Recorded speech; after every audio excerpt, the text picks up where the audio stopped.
നമസ്കാരം, തൊഴിൽജാലകത്തിലേക്ക് സ്വാഗതം. Bengaluru metro rail corporation limited operations and maintenance വിഭാഗത്തിലേക്ക് അപേക്ഷ ക്ഷണിച്ചു. കരാർ അടിസ്ഥാനത്തിലോ ഡെപ്യൂട്ടേഷനിലോ ആയിരിക്കും നിയമനം. 7 തസ്തികകളിലാണ് ഒഴിവുകളുള്ളത്. വിശദമായി നോക്കാം. 2 ജനറൽ മാനേജർ തസ്തികകളാണ് ഉള്ളത്. General manager signalling telecom 1, general manager operations 1. ഈ തസ്തികകളിലേക്ക് കരാർ നിയമനത്തിന് 55 വയസ്സും ഡെപ്യൂട്ടേഷന് 56 വയസ്സുമാണ് ഉയർന്ന പ്രായപരിധി. ഡെപ്യൂട്ടി ജനറൽ മാനേജർ തലത്തിൽ 5 ഒഴിവുകളുണ്ട്.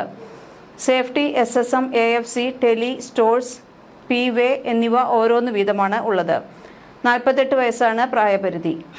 General manager signalling telecom, electronics and communication, electronics and telecommunication engineering അല്ലെങ്കിൽ കമ്പ്യൂട്ടർ സയൻസ് എന്നിവയിൽ ഏതിലെങ്കിലും വിഷയത്തിൽ അംഗീകൃത ബിരുദമാണ് ആവശ്യം. റെയിൽവേ, മെട്രോ റെയിൽ ഓർഗനൈസ്ഡ് സർവീസുകൾ, PSUകളിലെ സിഗ്നലിംഗ് ടെലികമ്മ്യൂണിക്കേഷൻ സിസ്റ്റങ്ങളിൽ കുറഞ്ഞത് 20 വർഷത്തെ പ്രവൃത്തിപരിചയം നിർബന്ധമാണ്. ഇതിൽ 5 വർഷമെങ്കിലും സീനിയർ ഭരണ മാനേജർ റോളിൽ പ്രവർത്തിച്ചിരിക്കണം. General manager operations, mechanical, electronics and communication അല്ലെങ്കിൽ കമ്പ്യൂട്ടർ സയൻസ് എഞ്ചിനീയറിംഗിൽ ബിരുദം അനിവാര്യമാണ്. റെയിൽവേയിലോ ആധുനിക മെട്രോ സിസ്റ്റത്തിലോ മെയിൻ്റനൻസ്, പ്രോജക്റ്റ് ഓപ്പറേഷൻ മേഖലകളിൽ 20 വർഷത്തെ പ്രവൃത്തിപരിചയം ആവശ്യമാണ്. ഇതിൽ ഇലക്ട്രിക് ലോക്കോ, EMU, ആധുനിക മെട്രോ എന്നിവയുടെ പ്രവർത്തനത്തിൽ കുറഞ്ഞത് 5 വർഷത്തെ പരിചയമെങ്കിലും വേണം. Deputy general manager safety engineering ബിരുദവും റെയിൽവേ ആധുനിക മെട്രോ സിസ്റ്റങ്ങളിലെ സേഫ്റ്റി വിഭാഗത്തിൽ മെയിൻ്റനൻസ്, പ്രോജക്റ്റ് ഓപ്പറേഷൻ 14 വർഷത്തെ പ്രവൃത്തിപരിചയവും നിർബന്ധമാണ്.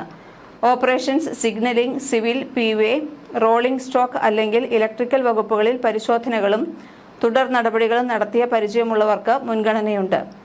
Deputy general manager civil engineering ബിരുദവും റെയിൽവേ, മെട്രോ റെയിൽവേ PSUകളിലെ പെർമനന്റ് വേ, ട്രാക്ക് മെയിൻ്റനൻസ് അല്ലെങ്കിൽ സിവിൽ കൺസ്ട്രക്ഷൻ ആൻഡ് മെയിൻ്റനൻസ് എന്നിവയിൽ 14 വർഷത്തെ പ്രവൃത്തിപരിചയവും ആവശ്യമാണ്. Deputy general manager electronics and communication, electronics and telecommunication engineering, computer science ബിരുദം ആവശ്യമാണ്. Railway, metro railway, suburban railway എന്നിവിടങ്ങളിലോ ആധുനിക സിഗ്നലിംഗ് സംവിധാനങ്ങളുള്ള റെയിൽവേ, മെട്രോ നെറ്റ്വർക്കുകളുടെ രൂപകൽപ്പന, നിർമ്മാണം എന്നിവയിൽ ഏർപ്പെട്ടിട്ടുള്ള സ്ഥാപനങ്ങളിലോ 14 വർഷത്തെ പ്രവൃത്തിപരിചയം അനിവാര്യമാണ്. സിഗ്നലിംഗ്, ടെലികമ്മ്യൂണിക്കേഷൻ ആസ്തികളുടെ പരിപാലനത്തിൽ കുറഞ്ഞത് 5 വർഷത്തെ സീനിയർ തലത്തിലുള്ള പരിചയവും ആവശ്യപ്പെടുന്നു. Deputy general manager stores, electrical and electronics and communication, mechanical അല്ലെങ്കിൽ സിവിൽ എഞ്ചിനീയറിംഗിൽ ബിരുദം ആവശ്യമാണ്.